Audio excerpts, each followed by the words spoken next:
growth in September, with prices in the biggest markets slipping and gains in smaller cities slowing as government measures to cool a long property boom took hold. China's housing market has been on a near two-year tear, giving the economy a major boost but stirring fears of a property bubble even as authorities work to contain risks from a rapid buildup in debt. While monthly price rises peaked in September 2016 at 2.1% nationwide, they have softened only begrudgingly since then, regaining momentum as buyers shrugged off each new wave of measures to curb speculation. Analysts say more tightening could still be expected in lower-tier cities with relatively fast price gains, as critics argue China's ever-growing administrative control over its property market has only reaffirmed speculator views that prices will remain steady.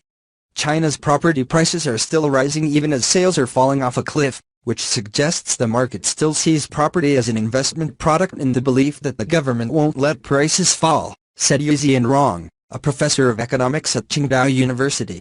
Still, signs of a more stable and less frothy housing market for now will be welcome to the country's leaders as they attend a critical Communist Party Congress to set political and economic priorities for the next 5 years. President Xi Jinping opened the twice-a-decade gathering last week, stressing the need to move from high-speed to high-quality growth. Average new home prices rose 0.2% month-on-month in September, the same rate as in August, when prices rose at the slowest rate in 7 months, according to Reuters calculations from National Bureau of Statistics (NBS) data out on Monday. The curbs are in general still intensifying, which have gradually impacted property buyers' expectations, said Zhang Dawei, an analyst with Centilene, a property agency. New home prices rose 6.3% year-on-year in September, decelerating from August's 8.3% increase, partly thanks to last September's high base. Higher prices are also eating up more of home buyers' disposable income, which could dampen future demand. The head of the central bank warned last week that China's household debt is rising too quickly, and some analysts suspect a recent burst of consumer loans points to the illicit use of loans for property investment.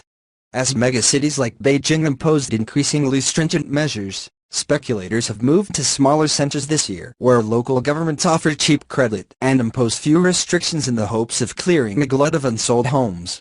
Prices for new private homes in China's top-tier cities fell 0.2% in September versus a 0.3% decline in August, the NBS said in a note accompanying the data. In southern boomtown Shenzhen, which borders Hong Kong, prices stabilized after a drop of 0.4% in August. However, some second and third-tier centers such as the southern town of Guilin have also been forced to impose curbs in recent months, banning some buyers from quickly flipping properties. Tier 3 cities rose 0.2% from a 0.4% increase in August, the NBS said in the note. More curbs are likely to be introduced in lower-tier cities, some analysts say. Yang Yuijin, an analyst with Shanghai-based House China R&D Institute, said smaller provincial capitals with faster gains in recent months such as Guiyang and Shenyang could be tightening controls in the fourth quarter. While market watchers do not anticipate significant price declines let alone a crash, weakness in property and construction is starting to drag on broader economic growth.